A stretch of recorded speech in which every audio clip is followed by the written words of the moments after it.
tanggal 3. Kemudian ditemukanlah tempat ini tanpa sengaja. Pada saat itu tiba-tiba menginjak kaki salah satu anak buah daripada Mayor C. Santoso. Karena kecurigaan itu digali ke dalam 3 meter, ditemukan kaki pertama kali. Nah, sebelum kamu lanjut nonton video ini, aku pengen kamu untuk subscribe this channel, nyalakan loncengnya juga ya. 3, 2, 1. Udah. Nah, gitu dong. Thank you ya udah subscribe.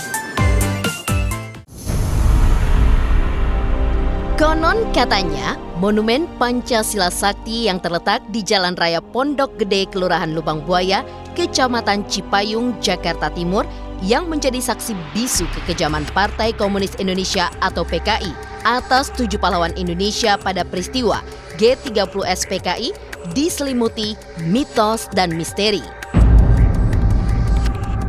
Beberapa pihak mengaku hal itu tidak mengherankan, lantaran di tempat tersebut peristiwa kekejaman oleh pemberontak untuk menggantikan ideologi Pancasila dan merebut NKRI terjadi melalui penculikan, penyiksaan, dan pembunuhan pahlawan nasional yang masih terekam dan tersimpan rapi di monumen tersebut. Dari kondisi monumen ini, meski pada siang hari pun mengandung hawa tak biasa. Kondisi ruangan monumen tidak begitu terang dan sunyi.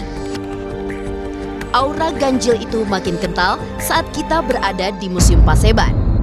Di bangunan 2 lantai tersebut disimpan sisa-sisa pakaian dan peninggalan ke-7 jenderal yang dibantai PKI di lantai 1.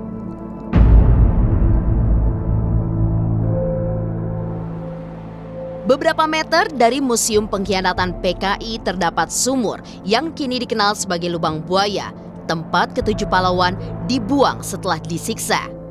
Tempat penyiksaan pun dilakukan di lokasi yang diberi nama Serambi Penyiksaan yang terletak persis di samping sumur.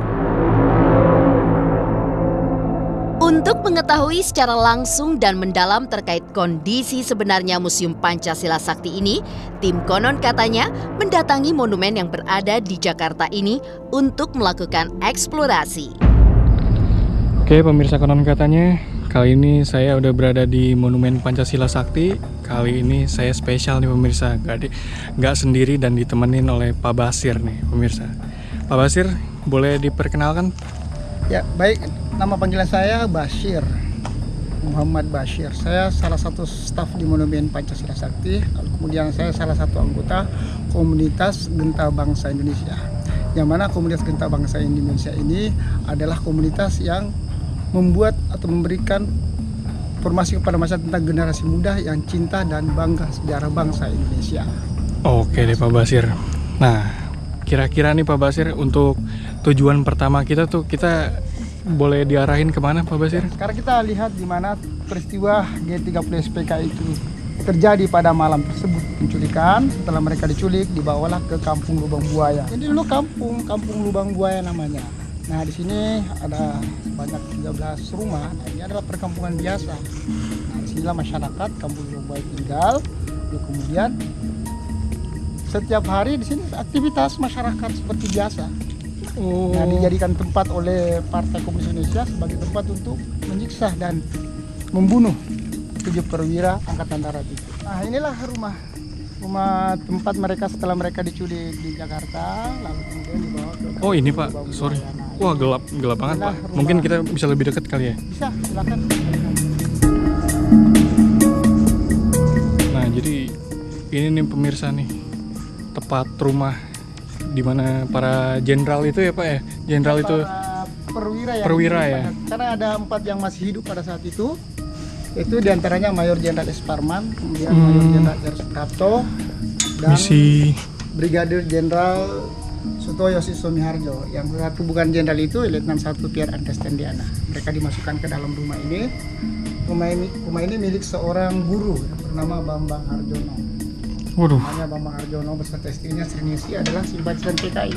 Jadi masyarakat di Kampung Lubang Buaya di sini dulu mereka belajar ya, baik membaca dan menulis, karena rumah Pak Bambang ini juga sebagai sekolah rakyat pada saat itu, sama dengan sekolah dasar saat ini.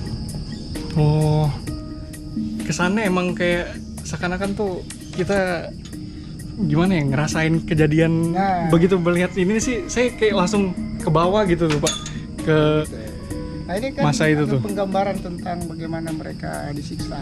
Nah, ayunan senjata dengan menggunakan pokok senjata, kemudian meja yang miring. Nah ini menunjukkan pada saat itu beliau kakinya tanpa sengaja menendang kaki meja, akhirnya patah. Itu menggambarkan tentang kesakitan yang dialami oleh Tuh kalau bisa dilihat pemirsa tuh, mejanya tuh benar-benar detail banget, miring, benar-benar kayak ketendang. Kemana nih, Pak? Setelah mereka disiksa dan pada akhirnya mereka kan semuanya dibunuh. Jadi yang hidup tadi setelah disiksa juga dibunuh, dan ada 3 yang terbunuh di rumahnya. Nah, lalu kemudian mereka semuanya dimasukkan ke dalam sumur. Nah, Oh, sumur itu iya, Pak? dimasukkan ke dalam sumur ini. Oh, ini sumur yang orang-orang kan mungkin salah tafsir ya Pak, yang ngomong lubang buaya itu. Oh, jadi ini yang merupakan sumurnya tuh Pak. Iya. Nah, masyarakat di sini itu kan banyak rumah nih. Nah, semua masyarakat di sini, ya di sinilah mereka lupa untuk mengambil air untuk keperluan sehari-hari. Oh, bisa dilihat tuh pemirsa tuh, di situ juga ada kayak ungkapan-ungkapannya tuh. Boleh, kalau misalnya saya benar-benar lihat dari atas segini boleh nggak Pak? Oh boleh. Coba ya pemirsa, saya mau lihat.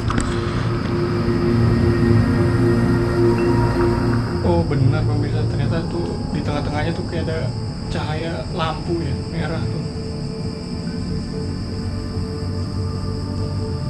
Nggak kebayang sih benar-benar kalau dulu tuh para perwira itu ya dimasukin ke sini. Saya kayak ngerasa iba gitu tuh Pak ya, Ya, pada saat itu. peristiwa itu kan menyayat hati bangsa Indonesia. Bahwa peristiwa pada tanggal 20 September itu mereka menculik para jenderal. Mereka kan difitnah. Kita bahwa ada sekelompok jenderal namanya Dewan Jenderal. Dibuatlah isu seperti itu bahwa akan mengambil alih kekuasaan pemerintah Republik Indonesia. Kalau bicara tentang kekuasaan pemerintah, tentunya kan bicara tentang presiden. Nah, saat itu Presiden Soekarno adalah sosok yang sangat dikagumi di masyarakat bangsa Indonesia. Lalu kemudian ditiupkan isu, nah kemudian isu itulah kemudian banyak mempengaruhi masyarakat, kemudian termasuk para elit-elit yang ada di negeri ini. Selanjutnya kita Ya, kemana nih di Pak? sini kan ada 3 rumah bersejarah yang tersisa. Tadinya kan ada 10 rumah. Misalkan hanya 3 rumah inilah yang kemudian berhubungan dengan pemberontakan PKI pada saat itu. Yang pertama tadi kita sudah lihat rumah bersejarah, yaitu rumah penyiksaan dan rumah penahanan. Oh yang ini nih Pak Tadi ya? kita lihat Ini ada patung-patung itu, ada manekin itu kan patung. Ada penggambaran tempat penyiksaan atau rumah penyiksaan. oh, Nah, rumah yang lain ada 2 rumah lagi. Nah, rumah yang kedua ini adalah rumah bersejarah yang disebut dengan rumah pos komando. Nah, rumah ini adalah milik seorang pedagang bernama Pak Sueb. Pak Sueb. Pak Sueb. Oh, Dia berdagang setiap hari itu pada saat itu di Pasar Mester Jatinegara sekarang. Sebenarnya pada saat dia kembali dari berdagang di Pasar Mester Jatinegara kembali kemari, ternyata rumahnya sudah dikuasai digunakan oleh para pemberontak. Oh ini salah satunya nih Pak ya? Ya. Lalu kemudian beliau meninggalkan begitu. tempat ini, rumah ini karena digunakan oleh pasukan yang pada saat itu dia tidak tahu kalau yang rapat yang menguasai rumahnya itu adalah PKI akan menculik. Taunya mereka itu adalah ABRI. Oh, wah benar-benar sih Pak, begitu melihat tuh kayak wah flashback gitu Pak ke masa lalu tuh. Ini rumah asli beliau. Pada saat kembali sudah dikuasai oleh pemerintah. Nah, di dalam sinilah kemudian mereka rapat persiapan penculikan. Nah, saat itu dipimpin oleh Letnan 1 Nur Arif. Sorry, lokasi rapatnya mereka tepat di ruangan sini atau gimana? Di rumah ini, yang disebutkan persisnya, tapi disebutkan bahwa mereka rapat di dalam rumah ini.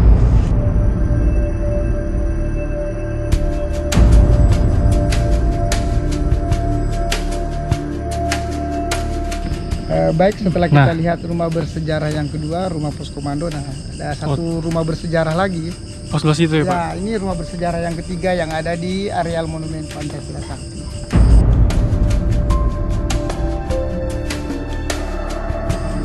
Nah, rumah ini milik seorang perempuan bernama Ibu Amro, umurnya 50 tahun. Nah, Ibu Amro ini memiliki pekerjaan sehari-hari itu berdagang kain keliling.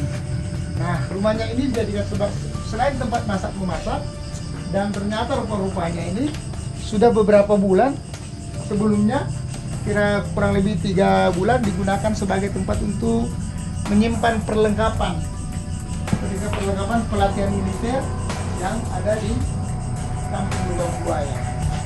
Oh, Nah, sebelum terjadi pemberontakan tanggal 30 September itu di Kampung Lubang Buaya ini, mereka memberikan pelatihan militer terhadap pemuda dan pemudi dalam rangka, menurut dalil mereka, bahwa mereka dipersiapkan untuk pemberontakan PKI. Menurut mereka digunakan sebagai untuk persiapan melawan konfrontasi dengan Malaysia, maksud saya. Nah, setelah rumah bersejarah yang ketiga ini, ada satu mobil yang ada di area ini. mobil Pak. Ada beberapa mobil sebenarnya, tapi yang ini di dalam area ring 1, nah ini mobil truk. Nah, kita lihat mobil truknya.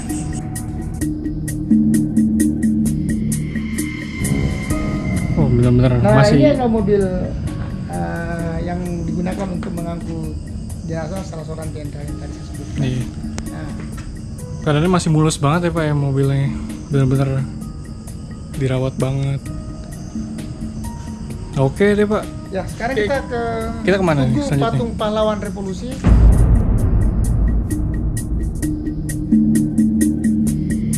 Relief, nah, menggambarkan tentang setelah mereka diculik dan dibunuh, pada akhirnya dimasukkan ke dalam sumur. Nah, sumur inilah yang kita sebut dengan sumur maut. Tadi kita sudah lihat di sana sumur maut. Oh, Pada tanggal 3 kemudian ditemukanlah tempat ini tanpa sengaja. Pada saat itu tiba-tiba menginjak kaki salah satu anak buah daripada Mayor C. Santoso. Karena kecurigaan itu digali ke dalam 3 meter, ditemukan kaki pertama kali. oh benar-benar ditemuin itu jadi karena nggak sengaja tuh Pak Ya, lubang itu. nah, lalu kemudian digalilah, dibantu oleh masyarakat di sini, dan kemudian ke dalam 3,5 meter ditemukanlah kaki pertama. Mulai dari ujung di paling kiri sampai di sini itulah sejarah pemberontakan PKI. Dimulai tahun 48, kemudian tahun 65, dan terakhir Soeharto terpilih menjadi Presiden Republik Indonesia yang kedua. Waduh, benar-benar sih Pak.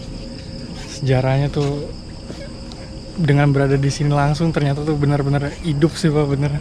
Ya. Tokoh-tokoh ini nih semua nih. Nah, peristiwa tahun 65, kemudian dibangun tempat ini tahun 67. Oh, jadi 67-nya ya Pak. 67, setelah Presiden Soeharto terpilih, kemudian 5 tahun pengerjaannya. Di tanggal 1 Oktober tahun 1972 resmi dibuka oleh Presiden Soeharto pada saat itu. Nah, oke deh. Makasih banyak sekali lagi Pak Basir atas panduannya. Oke pemirsa, saya kira cukup ya. Kita tadi udah sama Pak Basir menelusuri Monumen Pancasila Sakti. Tonton terus Konon Katanya pemirsa, hanya di Global TV.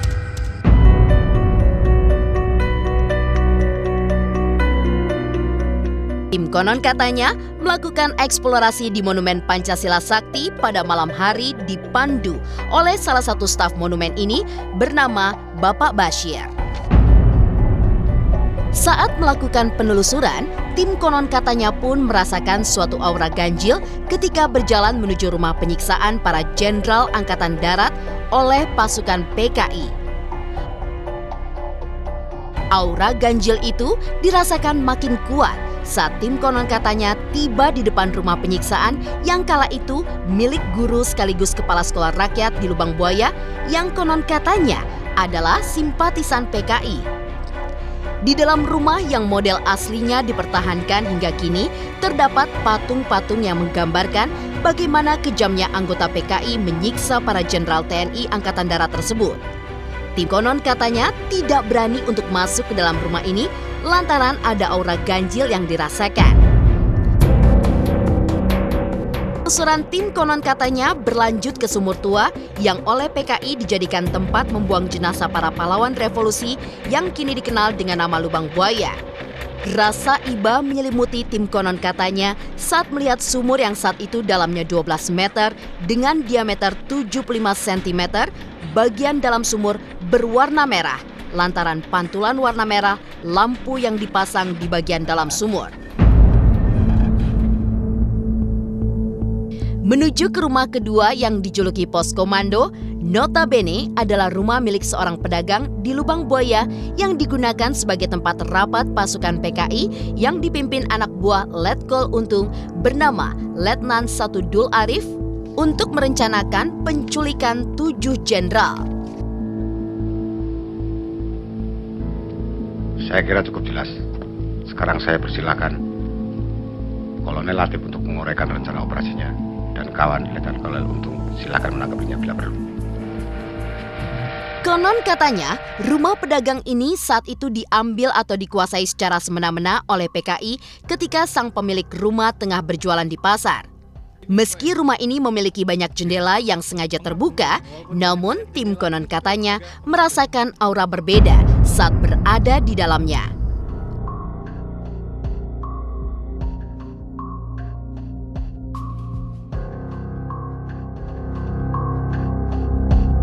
Seperti halnya setiap rakyat Indonesia yang mendatangi Tugu Monumen Pancasila Sakti, tim konon katanya pun saat tiba di Tugu ini dan melihat patung pahlawan revolusi, semangat nasionalisme seperti tergugah dan bangkit. Artinya, pesan yang mau diungkapkan dari dibangunnya Tugu tersebut mengenai para pahlawan bangsa yang gugur, menjaga keutuhan bangsa dan mempertahankan ideologi negara Pancasila dan menumbuhkan sikap patriotisme benar-benar mengena di sanubari rakyat Indonesia.